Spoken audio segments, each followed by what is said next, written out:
గోరింటాకు తెంపుతున్నావు ఇంకా? అవును. మొన్న పెట్టుకున్నావు, మళ్ళీ అప్పుడే తెంపుడు అవసరమా? మొన్న పెట్టుకుంటే ఉన్నది అయిపోయింది. మన పెద్ద కన్నయ్య బర్త్డే లేదా రేపు? ఓకే ఓకే, రేపు స్పెషల్ కాబట్టి పెట్టుకోవాలి. మా ఆయనకి కొంచెం గోరింటాకు స్మెల్ అంటే పడదు, అందుకే ఆయన ఫీలింగ్ అట్లా. ఈ గోరింటాకు చెట్టు అయితే నేను పెట్టిండే. నేను పెట్టిన చెట్టుకు మళ్ళీ నాకే ఆకిస్తుందంటే నాకు ఫుల్ హ్యాపీ. ఈ మల్లె చెట్టు కూడా నేను పెట్టింది.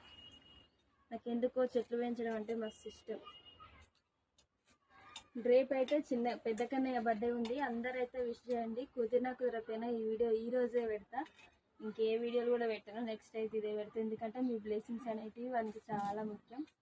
అందరైతే వాడిని బ్లెస్ చేయండి. అడ్వాన్స్గా హ్యాపీ బర్త్డే చెప్పండి. నేను కూడా ఇంతవరకు చెప్పలేదు, వీడియోలో చెప్తున్నా. అడ్వాన్స్ హ్యాపీ బర్త్డే మా పెద్ద కన్నయ్య, నువ్వు లైఫ్ లాంగ్ హ్యాపీగా ఉండాలి, ఇదే నేను కోరుకునేది. మమ్మల్ని